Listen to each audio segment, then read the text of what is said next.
के वादियों के मत को वर्णन कर दिए कि आत्मा के विषय में वादी इस प्रकार से मानते हैं। कोई शरीर को आत्मा मानता है, कोई इंद्रियों को आत्मा मानता है, कोई अंतःकरण को आत्मा मानता है, कोई स्थूल शरीर सूक्ष्म शरीर से भिन्न आत्मा मानता है, और कोई वादी स्थूल शरीर सूक्ष्म शरीर से भिन्न आत्मा को मानते हुए कर्ता मानते हैं, कोई भोक्ता मानते हैं, कोई भोक्ता कर्ता मानते हैं, कोई कहते हैं कि नहीं कर्ता भी नहीं है भोक्ता भी नहीं है आत्मा। इस प्रकार से ब्रो ऐसा वादी आत्मा के विषय में वर्णन करते हैं। इस प्रकार से आत्मा के विषय में संशय हो जाने के कारण इन ब्रह्म सूत्र के विचार करने की आवश्यकता है, आरंभ करने की आवश्यकता है। इसलिए भगवान ने कहते हैं आत्मा को सिद्ध करने के लिए युक्ति और वाक्य का दृष्टांत देते हैं। तर्क के माध्यम से, न्याय के माध्यम से और श्रुति के माध्यम से आत्मा को सिद्ध करते हैं। जो अन्य जो वादी हैं तर्काभास, वाक्याभास और तर्काभास, इनके माध्यम से आत्मा को इस प्रकार से वर्णन कर देते हैं। ऐसा वर्णन कर दिया युक्ति वाक्य को आश्रय लेकर के और युक्त्याभास से वाक्याभास से को आश्रय लेकर के बहुत से वादी आत्मा के विषय में मतभेद है। तो मतभेद हो जाने के कारण आत्मा में मतभेद होने के कारण ये ब्रह्म सूत्र आरंभ करने के योग्य है, ऐसा वर्णन कर दिया। अपने और आगे करते कहते हैं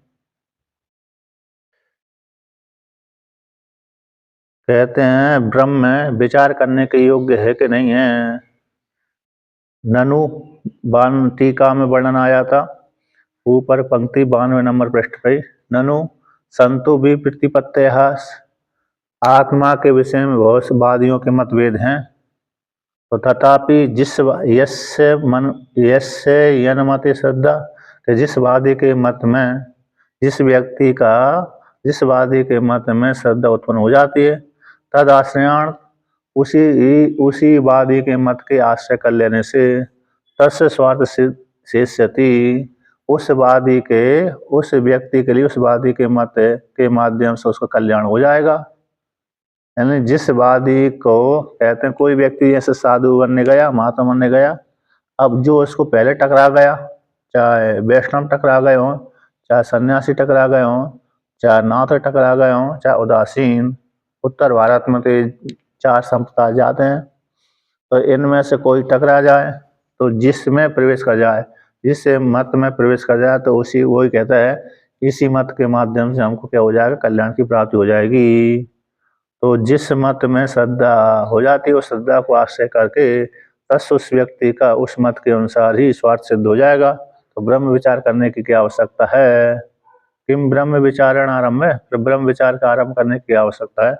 ऐसी प्राप्ति हो जाने पर तो भाष्य में कहते हैं तत्र अविचार्यम यद किंचित विप्रतिपद्यमान हो निःश्रेयसात् प्रतिहन्यता अनर्थम चेयात। तो यहाँ पर वर्णन करते हैं यदि विचार नहीं करेंगे, ऐसी प्राप्ति हो जाने पर वादियों के मतभेद की प्राप्ति हो जाने पर आत्मा के विषय में सारे वादियों को एकजुट एक स्वर से एक मत की प्राप्ति न होने पर अलग अलग वादी अलग अलग प्रकार से आत्मा का वर्णन करने के कारण ब्रह्म, क्योंकि आत्मा ब्रह्म के विषय में, ईश्वर के विषय में हर वादी के मत में अलग अलग धारणा है।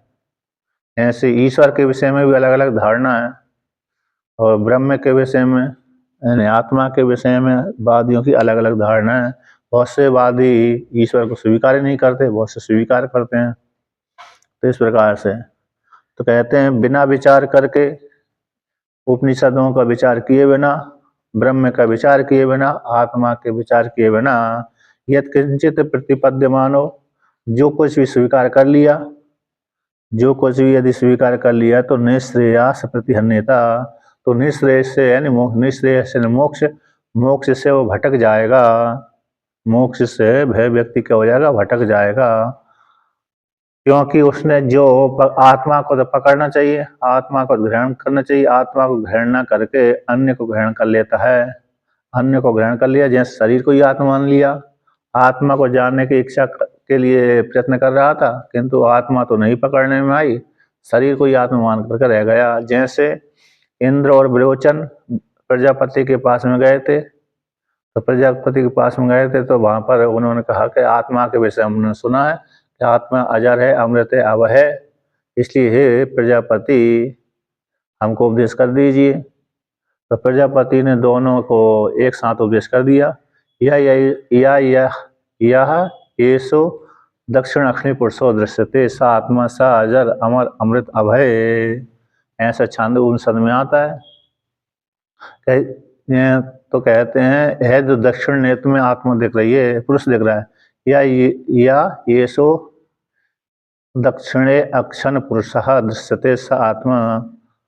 तो कहते हैं जो दक्षिण नेत्र में जो पुरुष दिख रहा है वह आत्मा है। तो दोनों को एक साथ उपदेश कर दिया। तो दोनों ने शुरू में ही चक्षु के भीतर छाया दिखती है, और छाया को ही पुरुष मान लिया था। फिर बाद में इंद्र देवता को शंका हो गई कि जो चक्षु के सामने कोई एक दूसरे व्यक्ति खड़े रहते हैं, दो व्यक्ति आमने सामने खड़े हैं, तो सामने वाले व्यक्ति का शरीर दिखता है, चक्षु में प्रतिबिंब दिखता है, स्वयं का सामने वाले पुरुष की आंख में स्वयं का चेहरा दिखता है, और उसका चेहरा अपनी आंख में दिखता है उसके लिए। तो इसलिए सामने दूसरे के चक्षु में हम देखेंगे, उसमें हमारा ही प्रतिबिंब दिखेगा, हमारी चेहरा दिखेगा। तो इसलिए दोनों ने यद्यपि सामान्य रूप से इंद्र और विरोचन ने स्थूल शरीर को आत्मा माना था, फिर विचार करने पर इंद्र देवता ने उसका निषेध कर दिया। लेकिन विरोचन ने स्थूल शरीर को आत्मा मान करके लौट करके आ गया। दोबारा पुनः उसको संशय हुआ ही नहीं, दोबारा के संशय नहीं हुआ। इसलिए तो चार वाक्यों का मत का प्रचार विरोचन ने किया था। चार वाक्यों का जो मत है उसका प्रचार करने वाला विरोचन ही थे। इंद्र देवता को शंका हो गई, तो उन्होंने स्थूल शरीर को खंडन करके पुनः लौट कर दोबारा कर गए प्रजापति के। तो प्रजापति ने जो स्वप्न के भीतर पुरुष है स्त्री पुरुषों के साथ विहार करता है, यानों में बैठता है, वो आत्मा है, ऐसा वर्णन कर दिया। तो ये वहाँ पर स्वप्न के पुरुष में विचार करने पर वहाँ भी शंका हो गया। सुसुप्ति में जो आनंद का भोग करते वह आत्मा है, तो वहाँ पर भी संशय उसको हो गया, अपने पराय का भान नहीं रहता। फिर कहा जब और चौथी बार में गए तो फिर उपदेश कर दिया कि जो दक्षिण नेत्र में था वही स्वप्न में है, जो स्वप्न में था वही सुसुप्ति में। तो तीनों अवस्थाओं को बात करने पर जो आत्मा है वही तुम हो, ऐसा छांदोग्य उपनिषद में आता है। इसलिए यदि बिना विचार करके तो हर किसी को आत्मा स्वीकार कर लिया, जैसे विरोचन ने स्थूल शरीर को ही आत्मा मान लिया, जैसा दूसरा बृहद्रष्ण उपनिषद में भी आता है, गर्ग ब्राह्मण में ब्रह्म ते ब्रह्माणी उपदेश किया तो निर्गुण परमात्मा का उपदेश करूंगा। लेकिन वो गार्ग ब्राह्मण ने प्राण को ही ब्रह्म में सिद्ध कर दिया, प्राण को ही ब्रह्म मान करके बैठ गया था।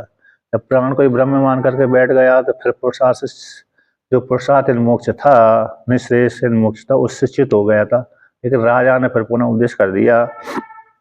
तो कहते हैं बिना विचार करके, वाक्यों के विचार किए बिना ही यद किंचित प्रतिपद्यते, जो कुछ भी स्वीकार कर लिया, तो जो कुछ भी स्वीकार कर लेने से निःश्रेयस से प्रति अन्यते, निःश्रेयस की हानि हो जाएगी, और अनर्थम चाहिए अनर्थ की प्राप्ति भी हो जाएगी। यानी अनर्थ की प्राप्ति का अर्थ हो गया हम पुनः मनुष्य आदि होने की प्राप्ति हो जाएगी। तो यहाँ पर सिद्धांत दिया है कि ब्रह्मात्म के ज्ञान से ही, टीका में दूसरी पंक्ति 92 नंबर पृष्ठ की, ब्रह्मात्म एक ज्ञानाद एव मुक्ति रीति वस्तुगति, कहते हैं आत्मज्ञान से ही, ब्रह्म ज्ञान से ही मुक्ति होती है, वस्तु स्थिति है। मतांतर के आश्रय कर लेने से दूसरे वादियों वेदांत मत को छोड़ करके नैयायिकों को मत मान लिया, सांख्यों का मत मान लिया, बौद्धों का मत मान लिया, जैनों का मत मान लिया, चारवाकों का मत मान लिया, अथवा पूर्व मीमांसा का मत मान लिया, योगियों का मत मान लिया, तो क्या हो जाएगा कि मतांतर के आश्रय कर लेने से जो मोक्ष मुक्ति है वो मुक्ति का अभाव हो जाएगा। मुक्ति की सिद्धि नहीं होगी। यानी मोक्ष सिद्धि मतांतर के दूसरे वादियों के मत के आश्रय में तो मोक्ष अभाव हो जाने से मोक्ष सिद्धि नहीं होगी। किंच और भी कहते हैं यदि इससे दूसरे वादियों के मत को स्वीकार कर लेने से ये प्राप्त हो जाएगा। दृष्टांत द्वारा समझाते हैं। किंच आत्मा आत्मानम अन्यथा ज्ञात्वा तत्पापेन संसार अंधकूपे पतेत। किंच और भी कहते हैं आत्मा को अन्य प्रकार से जान करके, अन्य प्रकार से आत्मा को जान करके दूसरे व्यक्ति ने अन्य प्रकार से दूसरी आत्मा को मान लिया। अन्य व्यक्ति ने दूसरे प्रकार की आत्मा को मान लिया और दूसरे प्रकार की आत्मा को मान लेने से अब पाप लग गया। निर्विशेष आत्मा को मानना चाहिए तो निर्विशेष को ना मान करके दूसरी प्रकार की आत्मा को मान लिया, तो दूसरी प्रकार की आत्मा को मानने से पाप लग गया। तो पाप लग जाने से क्या हो जाएगा? संसार जो अंधकूप है उसमें गिर जाएगा। उसमें श्रुति उदाहरण देते हैं। दूसरी श्रुति अंधंतवा प्रविशन्ति, ऐसे व्यक्ति अंधकारमय लोक में प्रवेश कर जाते हैं जो भेद बुद्धि करके उपासना करते हैं, कर्मकांड करते हैं, अंधकारमय लोक में प्रवेश कर जाते हैं। एक चे आत्मनोजना, जो आत्मा का नाश कर देते हैं, भेद बुद्धि से आत्मा को देखते हैं, मैं अलग हूँ आप अलग हैं, अन्य अलग अलग हैं। इस प्रकार से जो आत्मा को जानते हैं देखते हैं वो आत्मा को मानने वाले होते हैं। इस श्लोक है कहाँ का है? कहते हैं यो अन्यतः संतम आत्मानम अन्यथा प्रतिपद्यते किम तेन कृतम पापम चोरेणात्मापहारिणः। कि जिस अच्छा वाल्मीकि रामायण का है, मालूम नहीं। अच्छा ओ अच्छा अच्छा अच्छा सही सही। तो कहते हैं जो कोई व्यक्ति विद्यमान आत्मा को यो अन्यथा संतम आत्मानम, कहते हैं जो साधक, ये कोई साधक संतम आत्मानम, जो विद्यमान आत्मा को अन्यता प्रतिपद्यते, भिन्न भिन्न प्रकार से मानता है। कोई आत्मा को कर्ता भोक्ता मानता है, कोई आत्मा को भोक्ता ही मानता है, कोई आत्मा को सुखी दुखी मानता है, कोई आत्मा को अन्य प्रकार से मानता है। ऐसा भिन्न भिन्न प्रकार से मानता, वेदांती को छोड़ करके अन्य वादियों के मत को मानता है। तो अन्य प्रकार से आत्मा को मान लेने से तो उसके द्वारा कौन सा पाप नहीं किया गया, यानी चोर के द्वारा, आत्मा का अपहरण करने वाले चोर के द्वारा ऐसा कौन सा पाप नहीं किया गया उस व्यक्ति के द्वारा। अतः सारे पाप कर लिए, उस व्यक्ति ने क्या कर लिए? सारे पाप कर लिए। यानी भेद बुद्धि वाले ने सारे पाप कर लेता है। बृहदारण्यक उपनिषद में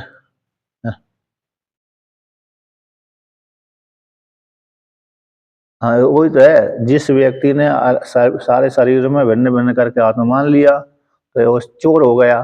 कौन हो गया? चोर संज्ञा होगी। तो ऐसे चोर वाले व्यक्ति ने ऐसे कौन सा पाप नहीं किया, अतः सारे पाप कर लिए। मतलब यहाँ पर तात्पर्य है कि भेद बुद्धि नहीं करना चाहिए, अभेद बुद्धि करते रहना चाहिए। क्योंकि भेद बुद्धि करेंगे तो ना जानो लोकांतर फल की प्राप्ति होगी, भोगने के लिए लोक विशेष में जाना पड़ेगी, फिर न जाने कितने काल के पश्चात मनुष्य होने की प्राप्ति होगी। फिर वहाँ पे भी फिर साधन मिला कि नहीं मिला, सामग्री एकत्रित हुई कि नहीं हुई। तो इसलिए बृहदारण्यक उपनिषद में भी आता है कि इसते जो अरे अन्य अन्य उपासते सस्तेय, जो भिन्न भिन्न प्रकार के उपासना करता है, अलग अलग करके जानता है, ब्राह्मण अलग है, क्षत्रिय अलग है, वैश्य अलग, शूद्र अलग, ये तो वर्ण व्यवस्था हो गई। लेकिन ये मनुष्य ये आत्मा अलग है, ये आत्मा अलग है। तो ऐसे भेद बुद्धि से जानने वाले व्यक्ति को चोर कहा गया है। स्ते शब्द आया है बृहदारण्यक उपनिषद में। तो ऐसे स्ते वाले व्यक्ति यहाँ पर ऐसे चोर, तो चोर के ऐसे चोर के द्वारा कौन सा कार्य नहीं किया गया, कौन सा पाप नहीं किया गया। अतः मुश्किल से मनुष्य योनि की प्राप्ति होती है। इसी हेतु से मनुष्य योनि में रह करके अभेद बुद्धि के माध्यम से ब्रह्म का चिंतन करते रहना चाहिए। इसलिए निश्चय से भटक जाता है और अनर्थ की प्राप्ति हो जाएगी। अतः इसलिए सारे मुमुक्षुओं के लिए सारे मोक्षों के लिए, निश्चित फल के लिए वेदांत विचार करना चाहिए। हैं?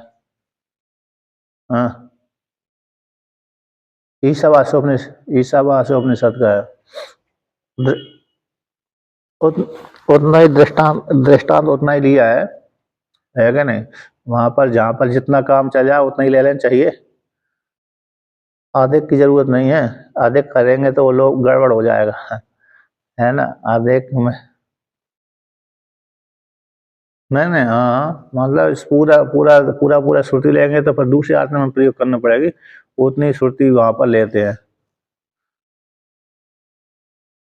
तो इसलिए जितना प्रयोजन है उतना ही ले लेना चाहिए। तो यहाँ पर ये आया है, कह रहे क्या, जितने मोक्ष हैं उन मोक्षों के लिए निःश्रेयस फलाए, निःश्रेयस रूप फल के लिए वेदांत विचार करना चाहिए। इस सूत्र का जो अर्थ था, सूत्रार्थ है, सूत्र का जो अर्थ है उपसंहार करते हैं। तो क्या उपसंहार करते हैं, उसको लेकर के यहाँ पर वर्णन करते हैं। तस्माद 13 नंबर पृष्ठ पे, तस्माद ब्रह्म जिज्ञासा उपन्यास मुखेन वेदांत वाक्य मीमांसा तद अवरोधित तद अवरोधी तर्क उपकरण निहि श्रेयस प्रयोजन प्रस्तूयते। ऐसा जिस कारण से तस्मात् उसी रूप से बिना विचार किए यदि जिस किसी के मत को स्वीकार कर लिया तो मोक्ष से भटक जाएगा और अनर्थ रूप फल की प्राप्ति होगी। श्रुति ने कहा है ना, ये चेद वेदी तथ सत्यमस्ति न चेद न यह वेदी महति विनष्टि। यदि इस शरीर में रहते रहते आत्मा को जान लिया तब तो ठीक है। न चेद यदि यदि आत्मा इस शरीर में रहते रहते आत्मा को नहीं जाना तो महति विनष्टि, महान विनाश की प्राप्त हो जाएगी। तो ये महान विनाश यही है, मुश्किल से मनुष्य होने की प्राप्ति हुई है। अब न जाने कितने कल्पों के बाद, कितने जन्मों के बाद मनुष्य होने की प्राप्ति होगी। इस कारण से वेदांत मत को स्वीकार कर लेना चाहिए। राजमार्ग है ना, रुचि नाम वैचित्यादि कुटिल नाना पथशाम निर्णाम को गम्यस्तमसी पैसाम अर्ण विवाह। ऐसे सारी नदियों का जल अंतिम में तो समुद्र को ही प्राप्त होगा, अंतिम में तो समुद्र को ही प्राप्त होता है। इसलिए तो अन्य अन्य मत को स्वीकार करते हैं, बाद में उनको भी वेदांत मत में आना ही पड़ेगा। बाद में तो एक न एक दिन किसी न किसी काल में वेदांत मत को स्वीकार करना ही पड़ेगा। इस प्रकार से तो जिस कारण से तस्मात् उसी हेतु से ब्रह्म जिज्ञासा उपन्यास रूप मुख से, ब्रह्म जिज्ञासा के बहाने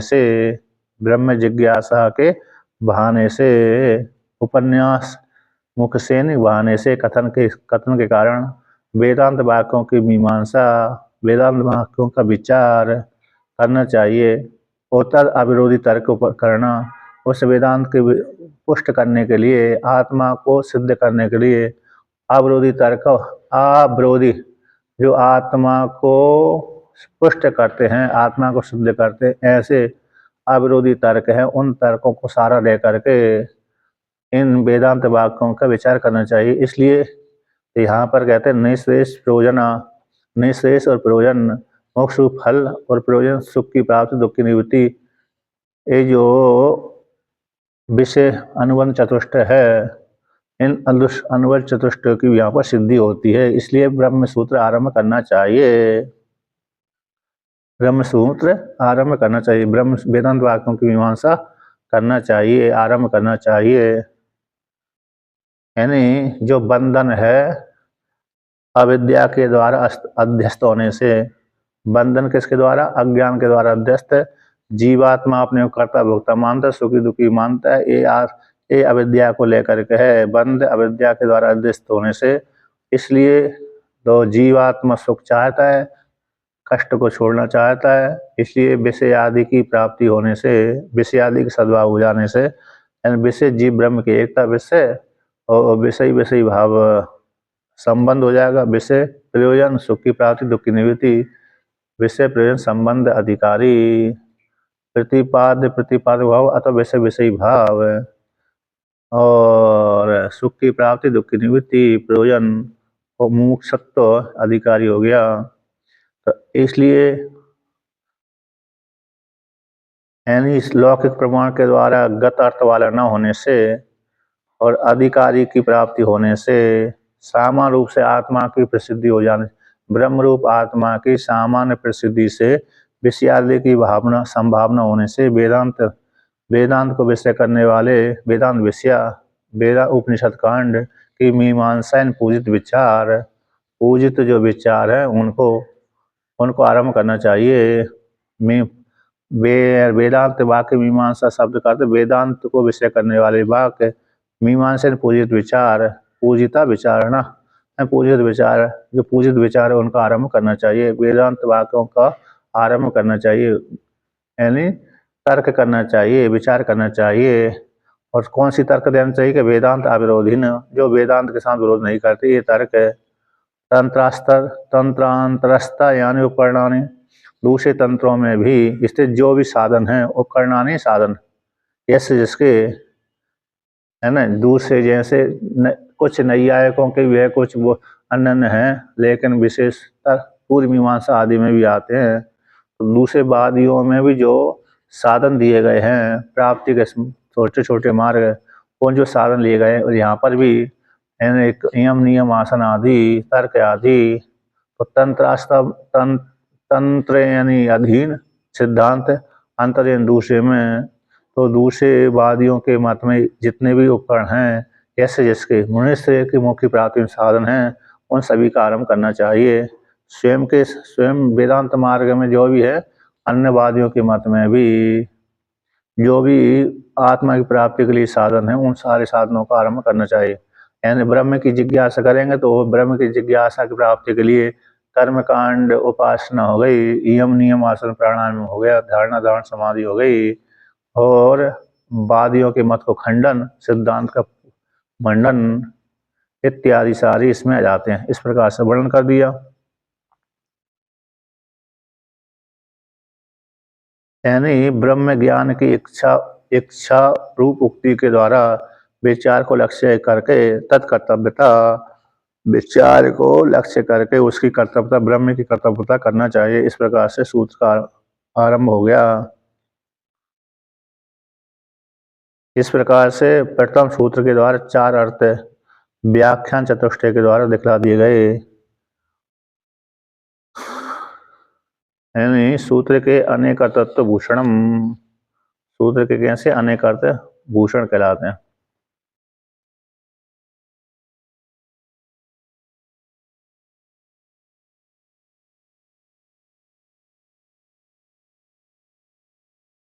यहाँ पर भी कहते हैं श्रवण विधि के माध्यम से आरंभ है सूत्र, श्रवण विधि के द्वारा आरंभ किया गया सूत्र शास्त्रांतर्गत दूसरे शास्त्रों के द्वारा, दूसरे शास्त्रों के द्वारा भी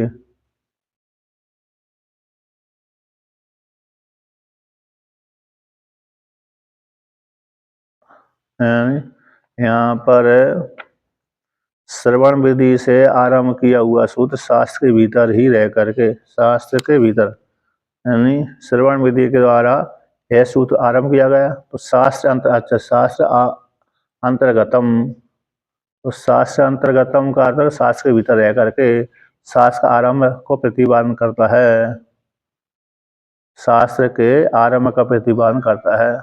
यानी श्रवण विधि के द्वारा आत्मवारे द्रष्टव्य श्रोतव्य मंतव्य निध्यासितव्य, श्रवण विधि के द्वारा आरंभ किया गया सूत्र शास्त्र के अंतर्गत ही शास्त्र के आरंभ का प्रतिपादन करता है सूत्र। ऐसे अध्ययन विधि के द्वारा, अध्ययन विधि में जब अध्ययन विधि करेंगे तो जैसे चारों वेद आ जाते हैं, तो चारों वेद के भीतर ही उपनिषद भी आ जाते हैं। जैसे अध्ययन विधि के द्वारा वेदांतर्गत, वेद के अंतर्गत संपूर्ण वेद का अध्ययन में प्रयोग हो जाता है ना। ऐसे अध्ययन विधि करेंगे तो अध्ययन विधि जब आरंभ करेंगे तो अध्ययन विधि में फिर कौन सा जाएगा, चारों वेदों का भी अध्ययन आ जाएगा, उपनिषद तो आएंगे, उपनिषद के साथ साथ उपासना भी और कर्मकांड भी आ जाएगी, तो संपूर्ण वेद के अध्ययन में प्रयुक्त हो जाता है।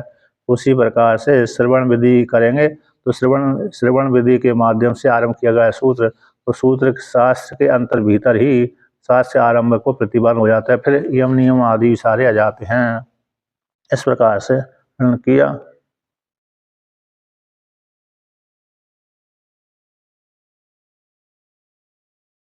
अब यहाँ पर इसलिए वर्णन कर दिए, इसलिए यहाँ पर कोई दोष नहीं है इत्यादि।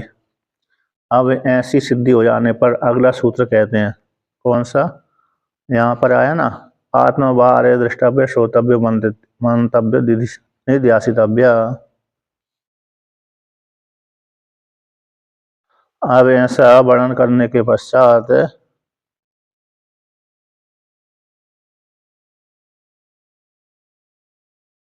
यहाँ पर नीचे दिया है, अतः तो इस सूत्र के साथ ब्रह्म मीमांसा शास्त्र के आरंभ का प्रयोजक है इस सूत्र ब्रह्म सूत्र, क्योंकि सूत्र में भी ब्रह्म संबंधी मीमांसा है। अच्छा, यहाँ पर एक जैसे ब्रह्म की मीमांसा के लिए अतः तो ब्रह्म जिज्ञासा, ये सूत्र है ना स्वयं के साथ ही ब्रह्म मीमांसा शास्त्र के आरंभ का प्रयोजक है। इस सूत्र में भी जैसे ब्रह्म सूत्र ब्रह्म की मीमांसा, ब्रह्म सूत्र रूप शास्त्र के आरंभ का ब्रह्म मीमांसा है, शास्त्र के आरंभ का प्रयोजक होता है, उसी प्रकार यह सूत्र भी अतः तो ब्रह्म जिज्ञासा सूत्र भी ब्रह्म संबंधी होने से मीमांसा ही है, ये वर्णन किया था। इसमें कोई दोष नहीं है। इसके ऊपर भी प्रथम सूत्र के ऊपर भी विचार किया गया। अब दूसरा सूत्र का पाठ करते हैं। मतलब अरे ब्रह्म सामान्य लक्षण कर दिया, अतः तो ब्रह्म जिज्ञासा के साधन चतुष्टय के अनंतर, इसी जो साधन चतुष्टय के अनंतर, इसके अनंतर अत शब्द का अर्थ होगा इसी हेतु से जो साधन चतुष्ट से संपन्न है, ऐसे व्यक्ति के लिए ब्रह्म का विचार करना चाहिए। तो ब्रह्म का विचार करना चाहिए, तो वहाँ पर ब्रह्म शब्द आया तो स्वरूप लक्षण तटस्थ लक्षण, तो ब्रह्म क्या है जिसका विचार करना चाहिए, वह आत्मा ही ब्रह्म है, ऐसा वर्णन कर दिया सामान्य रूप से। अब कहते हैं वो आत्मा रूप ब्रह्म है, उसका लक्षण वर्णन कर दीजिए। शब्द के माध्यम से ये सिद्ध होगा कि ब्रह्म है, वो आत्मा ही ब्रह्म है। वो ब्रह्म रूप आत्मा कैसी है, और जगत का उपादान कारण है कि निमित्त कारण है, उसका लक्षण क्या है, उसको लेकर के यहाँ पर वर्णन करते थे दूसरे सूत्र के द्वारा। जन्माद्यस्य यतः,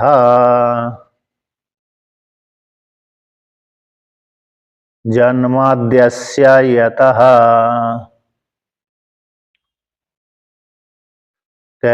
जन्मादि अस्य यतः, ये हो गया ना, अस्य जगता कहते अस्य जन्मादि अस्य, अस्य शब्द हो गया अस्य इसका, अस्य इसका किसका, इस जगत का है, जो जगत देख रहा है इस जगत का जन्मादि होते हैं जिससे, याते जिससे कारण से, जिस कारण से अस्य इस जगत, यदि इस अस्य जगतस्य, तो ये इस जगत के जन्मादि, आदि शब्द से अरे स्थिति और नाश, जन्म तो हो ही गया, जन्म है आदि ऐसा जिनके जन्मादि, तो जन्म है यानी उत्पत्ति है, स्थिति है और विनाश है, इस जगत के होते हैं। जैसे हमारा स्थूल शरीर है, स्थूल शरीर जन्मादि वाला ही है, तो स्थूल शरीर की उत्पत्ति होती है, स्थूल शरीर का पालन भी होता है, स्थूल शरीर का नाश भी हो जाता है। ऐसे उसी प्रकार से जगत भी उत्पन्न होता है, फिर कुछ काल तक रहता है, फिर कुछ काल के बाद नष्ट हो जाता है, संगार को प्राप्त हो जाता है। इस जगत के जन्मादि जिससे होते हैं, तो जिससे होते हैं तो वो वह ब्रह्म है, ईश्वर है।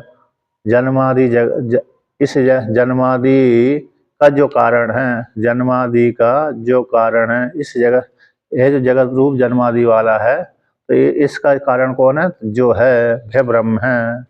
वह उसके दो लक्षण आते हैं, तटस्थ लक्षण स्वरूप लक्षण, जिससे होते हैं जन्मादि, जन्म स्थिति और भंग नाश जिससे होते हैं वह ब्रह्म है।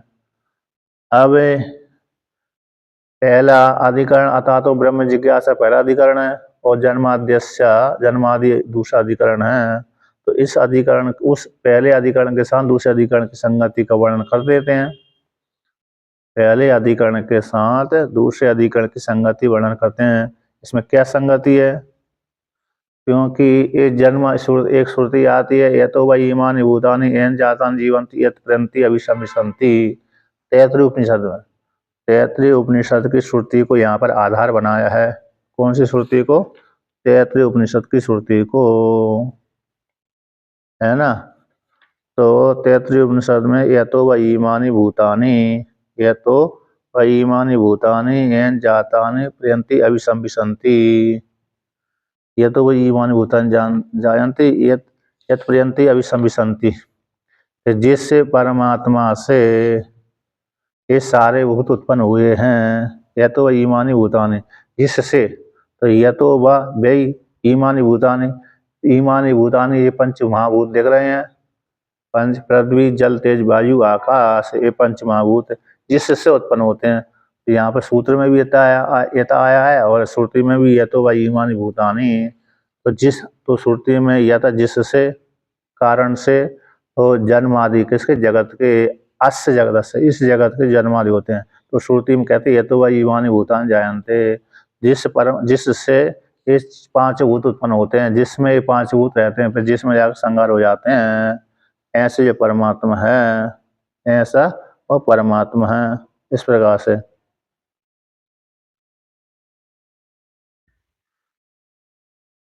त्वत्तो अस्य जन्मादि स्थिति संयमान विभो वदन्ति अनिहाद अगुणाद अविक्रियाद। अच्छा, भागवत का श्लोक है ना, 10वें स्कंद का। हे सर्वव्यापिन, आपको जानने वाले कहते हैं, यानी निरीय, निर्गुण तथा निर्विकार। निरीय चेष्टा से रहते, गुणों से रहते, विकार से रहते, ऐसे आप रूप परमात्मा से ही संपूर्ण जगत की उत्पत्ति, स्थिति और संहार होते रहते हैं। वदंती, आपके विषय में वर्णन करते हैं। कौन? अनिहाद से, चेष्टा से रहते, गुणों से रहते, निर्गुण रूप परमात्मा से, अविक्री रूप परमात्मा से ही अस्य जगत, इस जगत के जन्म स्थिति और संयमान विभो हे बहु, इस जगत की आपसे ही उत्पत्ति होती है, आप में ही पालन होता है और आप में ही संहार हो जाता है। ये अच्छा, इस प्रकार से वर्णन किया। तो जिससे ये सारे भूत उत्पन्न होते हैं, ऐसा वो परमात्मा। तो पूर्व में सिद्ध कर दिया कि ब्रह्म जिज्ञासा का विषय बनता है। अतः तो ब्रह्म जिज्ञासा में, अच्छा, संगति कैसे लगाते हैं यहाँ पर? संगति तो एक अधिकरण का होता है विषय, संशय, प्रयोजन, पूर्व पक्ष और उत्तर पक्ष, ये 5 होते हैं इस अधिकरण में। विषय हो गया, संशय हो जाएगा, पूर्व और विषय प्रयोजन हो जाएगा, और पूर्व पक्ष और सिद्धांत। तो यहाँ पर है, तो वहाँ पर पूरा अधिकरण में वर्णन कर दिया कि ब्रह्म की जिज्ञासा करना चाहिए।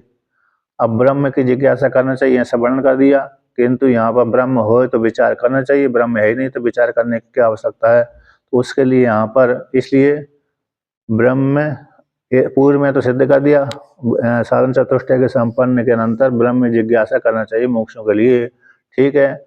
लेकिन यहाँ पर तो अगले अधिकरण में ब्रह्म है ही नहीं, तो फिर विचार करने की क्या आवश्यकता है। इसलिए तो पूर्व अधिकरण के साथ इस अधिकरण की आक्षेप संगति, कैसी आक्षेप संगति लगती है। तो 3 नंबर टिप्पणी में इस अधिकरण का विषय ये तो वही ईमानी भूतानी, जिससे जगत आदि की उत्पत्ति होती है, पालन संहार होता है। तो इस प्रकार से जिससे होता है ऐसा वो परमात्मा। लेकिन पूर्व में तो सिद्ध कर दिया कि ब्रह्म है, जिज्ञासा करने के योग्य है। लेकिन यहाँ पर इसमें इस जगत आदि की उत्पत्ति जिससे होती है, तो वो सिद्ध ही नहीं है, तो फिर जगत की उत्पत्ति कैसे होगी? वो जिससे जगत की उत्पत्ति होती है वो है ही नहीं है, उसके विषय में संशय है, तो कैसे जगत की उत्पत्ति हो सकती है। इस प्रकार से पूर्व अधिकरण के साथ इस अधिकरण की आक्षेप संगति लगती है। तो मतलब पूरा अधिकरण यहाँ पर कहेंगे, पूरा अधिकरण का अंतिम भाग है, जो 4 श्लोकों का जो अधिकरण है ना, एक दो श्लोकों वाला जो है, वह कहते हैं उसमें से एक अंतिम पंक्ति, अंतिम श्लोक की अंतिम जो पंक्ति आती है तो उसका और जो अगला अधिकरण आता है उसके पहली पंक्ति में संगति लगती है। पूर्व पूर्व में पूर्व अधिकरण का अंतिम पंक्ति और पहले अगले अधिकरण की पहली पंक्ति में तो संगति बैठाल पूर्व ब्रह्म सिद्ध कर दिया। अब इसमें अगले सूत्र के द्वारा ब्रह्म सिद्ध ही नहीं हो रहा तो फिर विचार करें तो कैसे करें, उसके विषय में कहते हैं। तो पाठ करते हैं, इसलिए पूर्व अधिकरण इस अधिकरण की संगति इस प्रकार से लगती है। अब यहाँ पर है कथन करते हैं, कथन किस प्रकार से, तो पाठ करते हैं यहाँ पर कारिका का। लक्षणम ब्रह्मणो नास्ति किं वास्ति नहि विद्यते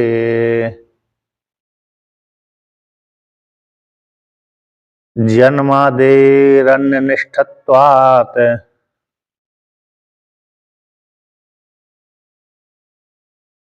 सत्यादेश्च प्रसिद्धितः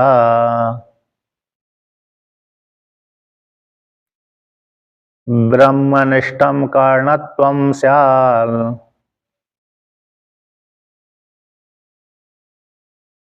लक्ष्मणसृगे भुजंगवत्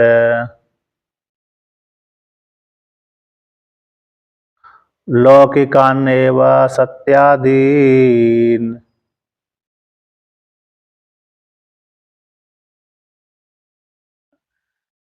सत्यादीनि अखंडम लक्ष्यन्ति।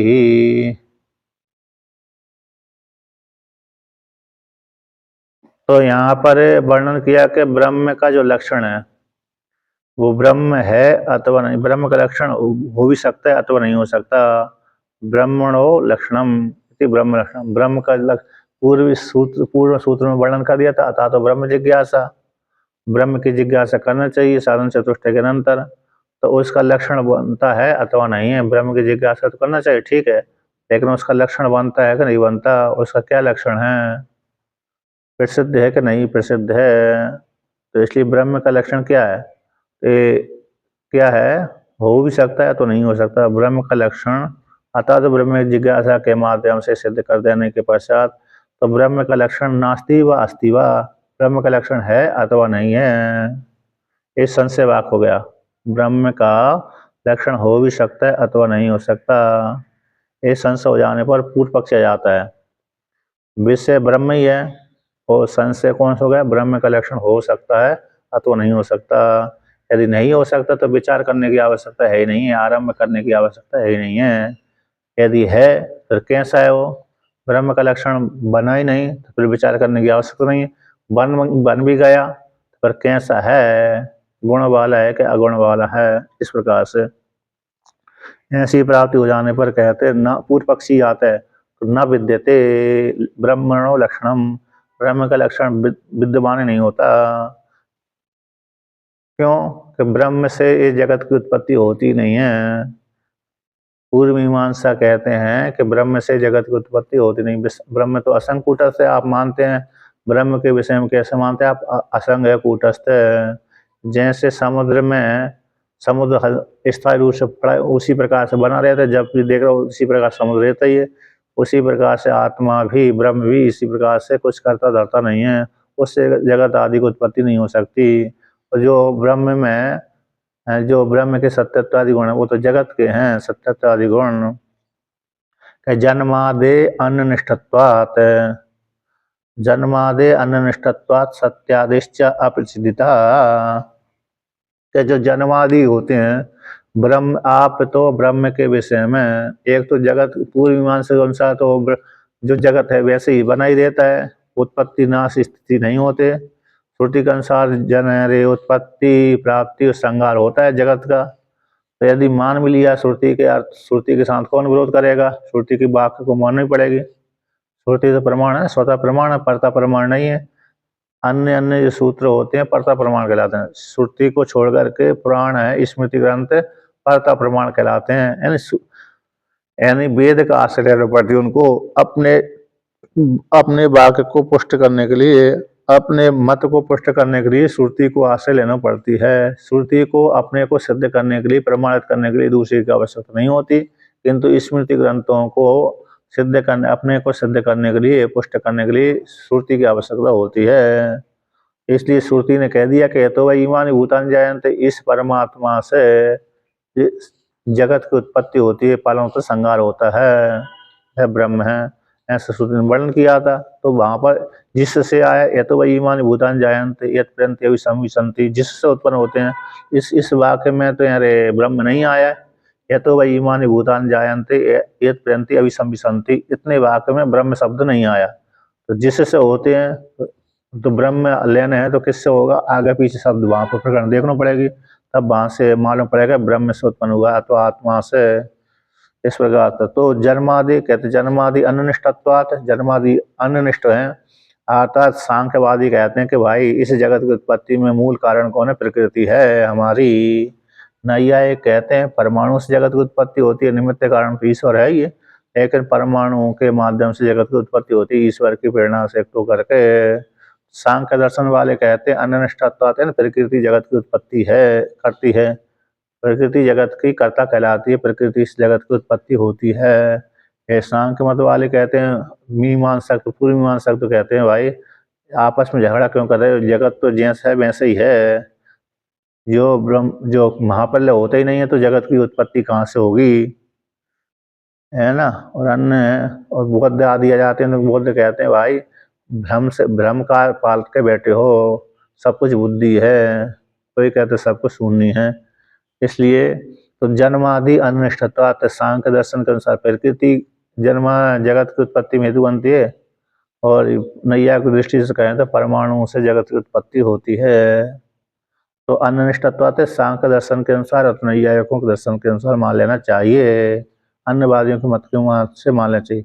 जो ब्रह्म में आया सत्यम ज्ञानवंतम ब्रह्म में, तो एक कैसे घटेंगे जगत के विषय में, जगत के विषय में देखते हैं ये आज जो विशाल पर्वत दिख रहा है कुछ काल के पश्चात तो दिखता ही नहीं है ना। बड़े बड़े पर्वतों को बड़ी बड़ी मशीन खोदती रहती हैं, नए नए भवन का अथवा रोड का निर्माण चलता रहता है। तो इसलिए जो जैसे जो आज दिख रहा है पर्वत वो कुछ काल तक नहीं रहता है ना, कुछ काल के बाद नहीं रहता। किंतु जगत के विषय में, आत्मा के विषय में वर्णन किया कि आत्मा सत्स्वरूप ज्ञान स्वरूप आनंद स्वरूप है, उत्पत्ति विनाश रहित है। फिर ब्रह्म का जो लक्षण आया था स्वरूप लक्षण तटस्थ लक्षण, तो सत्यादि फिर किसके द्वारा हैं कि सत्यादि जो जगत आत्मा के विषय में आते हैं वो किसके लेकर के हैं कि उनकी लौकिक जो जगत में सत्यादि आते हैं उनकी विशेष प्रसिद्धि भी नहीं है ना। जो अभी आते हैं तो अन्य अन्य के वाचक हैं। जो सत्यम ज्ञानम अनंत ब्रह्म में जो सत्य शब्द आए सत्यादि, वो कैसे भिन्न भिन्न अर्थों का बोधक होते हैं, भिन्न भिन्न सत्यादि शब्द हैं। सत्यम ज्ञानम आनंदम ब्रह्म, सत्यम ज्ञानम अनंतम ब्रह्म इत्यादि जो वाक्य आते हैं वे अन्य अन्य अर्थ का बोध कराने वाले होते हैं। से आकाश है हमेशा बना ही रहता है, आकाश को जैसे प्रकार देख रहे हैं, पूर्व है, अनंत है आकाश, और प्रकृति आदि है, प्रकृति भी सती कहलाती है, परमाणु भी सती कहलाते हैं। परमाणु कैसे सत कहलाते हैं, प्रकृति भी सत कहलाती है, नाश नहीं होता, इसलिए आकाश आदि हमेशा दिखती है। और लेख कहते हैं सत अप्रसिद्धता, तो कहते हैं जो सत्यादि शब्द आए अन्य अन्य के वाचक हो जाते हैं, इसलिए तो ब्रह्म की सिद्धि कैसे करेंगे, वो ब्रह्म के लक्षण की सिद्धि कैसे करेंगे, जबकि सत्यम ज्ञानवंतम ब्रह्म का लक्षण आया था, उसमें जो सत शब्द आए वो तो अन्य शब्द के वाचक हैं, प्रकृति के वाचक हैं, परमाणु के वाचक हैं।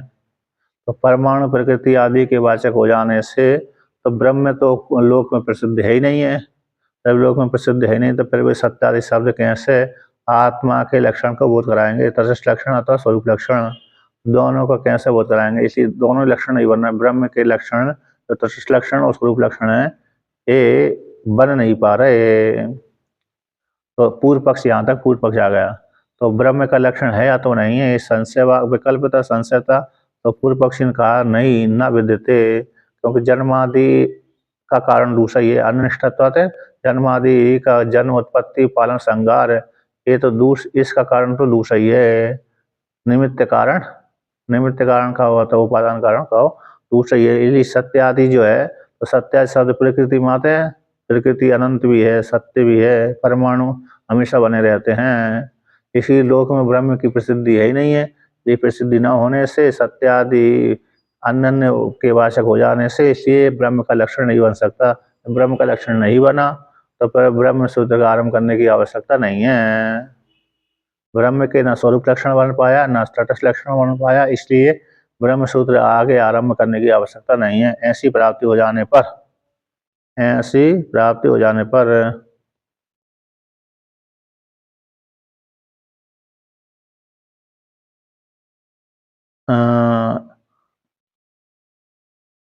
तद भिन्नत्वे सति तद्वोत्कत्तम,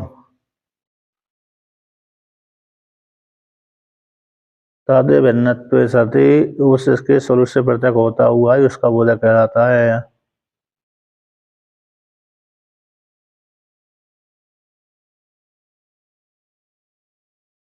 अच्छा, इसमें आया है तो यहाँ पर है वर्णन किया। अरे 4 नंबर टिप्पणी में है, इसलिए 4 नंबर जो टिप्पणी है स्वरूप लक्षण तटस्थ लक्षण, ये जो स्वरूप लक्षण तटस्थ लक्षण कहते हैं, मतलब तटस्थ लक्षण किसको कहते हैं? तटस्थ लक्षण का अर्थ हो गया जो हमेशा नहीं बना रहे, कुछ काल तक बना रहे, कुछ काल के बाद नष्ट हो जाए, तो उसको तटस्थ लक्षण कहते हैं। तो जन्माद्यस्यता, इतना जो जन्मादि इस जगत के जिससे होते हैं, तो किससे होते हैं? निर्गुण परमात्मा से तो हो नहीं सकते इस जगत के कारण, क्योंकि वो तो निर्गुण है, इसलिए ईश्वर ही जगत का कारण है। ईश्वर में और निर्गुण परमात्मा में कोई भेद नहीं, दोनों एक ही हैं। तो उसका लक्षण आता है तटस्थ लक्षण का, तद भिन्नत्वे सति तद्वोत्कत्तम, एक हो गया, उससे भिन्न होने पर उसका बोधक होए। कहते हैं दूसरा, यावत लक्ष्य कालम अनवस्थिते सति व्यावर्तकत्वम, जब तक लक्ष्य काल में अवस्थित न रहता हुआ, जब तक लक्ष्य रहे, यावत लक्ष्य कालम, तो जब तक लक्ष्य बना रहे, जिसका लक्षण घटा रहे हैं, लक्षण जिस विषय को लेकर घटा रहे हैं वो लक्ष्य जब तक रहे तब तक वो सामने वाला ना रहे, इतर का व्यावर्तक करता रहे, उसको तटस्थ लक्षण कहते हैं।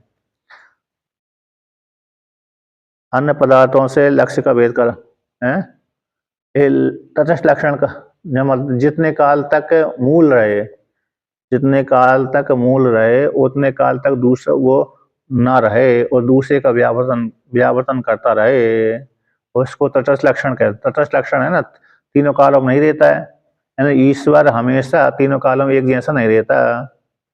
जगत है ना, जगत है, अब जगत है तीनों कालों में एक जैसा थोड़ी रहता है, बदल जाता है, कुछ काल तक ऐसा, कुछ काल बाद परिवर्तन हो जाता है। तो इसलिए जब तक लक्ष्य रहे, लक्ष्य जितने काल तक लक्ष्य है उस उतने काल तक अवस्थित न रहता हुआ और इतर का व्यावर्तन करता हुआ तटस्थ लक्षण कहलाता है। स्वरूप लक्षण, तो स्वरूप लक्षण का लक्षण है कितने नंबर स्वरूप लक्षण है ना, तो स्वरूप लक्षण का आता है स्वरूपम सद व्यावर्तकत्वम यथा पृथिव्याम प्रतित्वम, तो स्वरूप है सत्यम ज्ञानतम ब्रह्म, स्वरूपम सत व्यावर्तकम, सत होए और व्यावर्तक हो, इतर का व्यावर्तक होए और सत स्वरूप होए, इतर का व्यावर्तक होए और सत स्वरूप होए। इस प्रकार से यथा पृथिव्याम पृथिव्या प्रतित्वम, पृथ्वी का प्रतित्व है, तो पृथ्वी का प्रतित्व स्वरूप ही है। इतर का जल है, तेज है, वायु है, आकाश आदि का व्यावरण करता हुआ स्वरूप, मतलब पृथ्वी मात्र का बोध कराता हुआ, इतर का व्यावर्तन करता हुआ और पृथ्वी मात्र का बोध कराता हुआ, और हमेशा ही बना रहे, पृथ्वी का प्रतित्व पृथ्वी में बना रहता है। इस प्रकार से और कहते हैं लक्षण, और लक्षण कैसा होता है कि स्वगत सजाति विजाति भेद से रहते, लक्षण का लक्षण है सजातीय विजाति भ्यो ही व्यावर्तकम लक्षणम, ये लक्षण का लक्षण है। तो स्वगत सजातीय विजाति भ्यो ही व्यावर्तकम लक्षणम, स्वगत सजाति विजाति भेद से रहते परमात्मा ऐसा है, यानी शरीर में रहने वाला, हमारा शरीर पूरा शरीर है, उसमें तो स्वगत भेद है, सौ में रहने हाथ पैर आदि भिन्न भिन्न हो जाते हैं, यदि पूरा संग ही है लेकिन स्वगत भेद होगा। सजाती है, ये मेरा शरीर है, दूसरे का शरीर अलग प्रकार का, तीसरा व्यक्ति का शरीर अलग प्रकार, सजाती भेद हो गया। विजाती है, मैं मनुष्य हूँ, मेरे से भिन्न है, पशु पक्षी आदि भिन्न भिन्न है, तो विजाती है। तो स्वगत सजाति विजाति भेद से रहित इतर का व्यावर्तन करता हुआ लक्षण कहलाता है। इस प्रकार से ये वर्णन कर दिया। तो अब से ऐसी प्राप्त हो जाने पर तो ब्रह्म का लक्षण जो सूप लक्षण है, तटस्थ लक्षण है, वो बन ही नहीं सकता। ऐसी प्राप्ति हो जाने पर, ऐसा पूर्व पक्ष के द्वारा प्राप्त हो जाने पर सिद्धांती कहता है, क्या कहता है कि ब्रह्मनिष्ठ कारणम स्यात् लक्ष्म स्रग भुजंगवत, कि ये जगत का कारण ब्रह्मनिष्ठ ही है। ब्रह्म क्यों श्रुति कहती है यतो वही ईमानी भूतानि जायन्ते, तो जिससे ये सारे भूत उत्पन्न होते हैं वह ब्रह्म है। तो ब्रह्मनिष्ठ कारणत्वम स्यात्, तो ब्रह्मनिष्ठ कारणत्व यानी ब्रह्म से ही जगत की उत्पत्ति होती है, ब्रह्म ही जगत का कारण है। ईश्वर जो परमात्मा है, तो जो कारणत्व किसमें, ब्रह्मनिष्ठतम, ब्रह्म ही कारण है। लक्ष्य तो लक्ष्य श्रृंग भुजंगवत, श्रग तो जैसे जो लक्ष्य जो सर्प है, लक्ष्य कैसा है, जो रस्सी है, तो जैसे लक्ष्य सर्प के ज्ञान, रज्जु और सर्प है ना, तो रस्सी और सर्प है, उसमें सर्प में, रस्सी में जो सर्प ज्ञान आया था वो तो भ्रम से आया था। किसके माध्यम से आया था, भ्रम से आया था। तो भ्रम का जब निषेध हो जाता है तब वो रस्सी रूप जो लक्ष्य है उसकी प्राप्ति हो जाती है।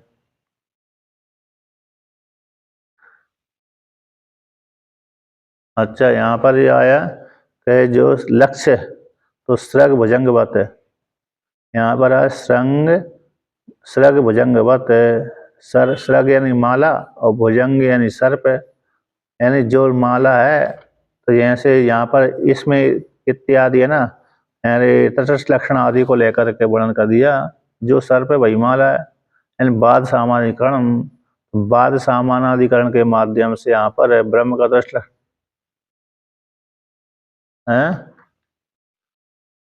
जैसे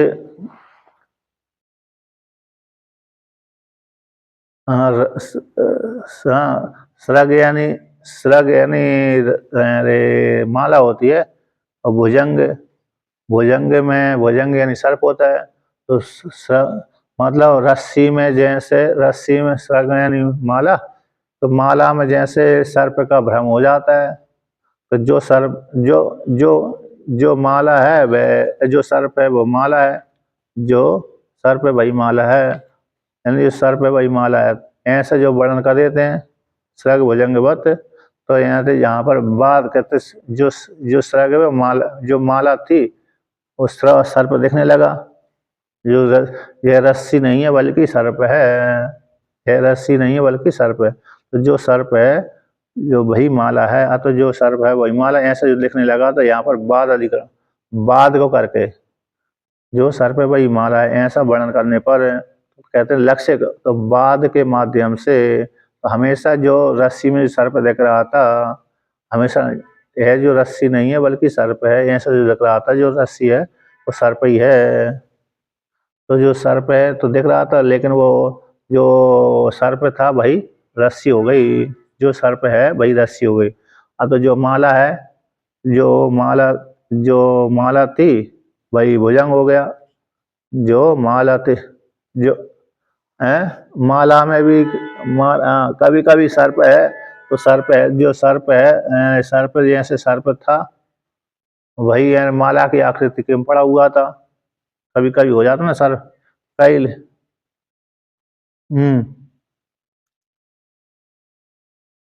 हाँ, कभी कभी ऐसे व्यक्ति, अरे गले में भी सर्प माला के रूप में पहन लेता, माला तो माला गले में पहनता ही है, सर्प कोई माला बनाकर पहन लेता है।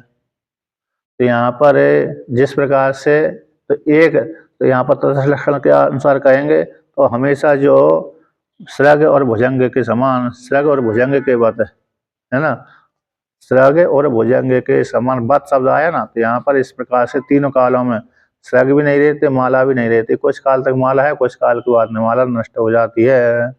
कुछ काल तक सृग दिखता है, माला में भ्रम हो जाता है। जो सर्प है वही माला है। यानी जो गले में पहनी हुई है, शिव जी के गले में पहना हुआ जो सर्प है, उसको माला कहेंगे कि सर्प कहेंगे। यहाँ पर दृष्टांत इतना ले लेना चाहिए कि जो सब शिव जी के गले में जो माला पहनी हुई है, तो माला वो सर्प है अथवा माला है। जो सर्प है वही माला है, जो सर्प है वही माला है। क्योंकि शिव जी ने तो सर्प सर्प हाँ हाँ सर्प को ही माला बना के पहना हुआ है। इसलिए वहां पर इस वही उसी को दृष्टांत यहाँ पर लेना चाहिए। बहुत से व्यक्ति जो गले में सर्प पहन लेते हैं तो माला के रूप में, तो कहते हैं लौकिकानि सत्यादीनि। जो लौकिक जो शब्द है सत्य है, अनंत काल से। पर्वत के विषय में देखते हैं अनंत काल से ही काल भी, वृक्ष भी, प्रद भी इसी प्रकार से है। तो जो प्रत्यक्ष देख रहे हैं तो लौकिकानि सत्यादीनि जो है वह भी अखंडम लक्ष्यंति। जो लौकिक सत्य सत्य है, ज्ञान स्वरूप अनंत है, ये शब्द भी कैसे हैं, अखंड रूप परमात्मा को बोध कराते हैं। लौकिकानि वाक्यानि, तो लौकिकानि ही एव सत्यादीनि। तो लौकिक सत्यादि पदार्थ हैं वह भी अखंडम लक्ष्यंति, तो अखंड रूप परमात्मा को बोध कराते हैं। तो यहाँ पर अरे स्या लक्ष्म सृग भुजंगवत, ये तो इतना वाक्य अरे किसका वाचक हो गया, तटस्थ लक्षण का। जो माला है भुजंग सर्प है, तो जैसे माला माला ही, अब माला को किसी ने सर्प भी जान लिया, माला को किसी ने, और सर्प को किसी ने माला जान लिया, और माला को किसी ने सर्प जान लिया इत्यादि, है क्या नहीं। जो सर्प भाई माला भी है, तो यहाँ पर जो सर्प था उसको माला समझ लिया। तो इस प्रकार से माला के रूप में भगवान शिव जी पहनते ही हैं। तो हमेशा वो हमेशा जो माला के रूप में पहने हुए जो माला दिख रही थी वो सर्प, जो माला के रूप में सर्प को पहना थे, अब माला को हटा दिया जाता है, सर्प बचा रहता है, गले वाला सर्प। और रस्सी में दिखने वाला सर्प वो बाद हो जाता है, रस्सी रस्सी बचती है। यहाँ पर तो गले में पहना हुआ जो सर्प है वह माला के रूप में है। तो हमेशा हमेशा वो माला के रूप में नहीं रहता। सर्प हमेशा हमेशा के रूप में, माला के रूप में वो नहीं रहता। सर्प के रूप में तो रहेगा गले वाला सर्प, लेकिन माला तो उतने काल तक लटका हुआ है उस आकृति वाला, तो माला कहलाएगा। नहीं तो वो सर्प ही कहलाएगा। तो यहाँ पर गले वाला सर्प लेना है।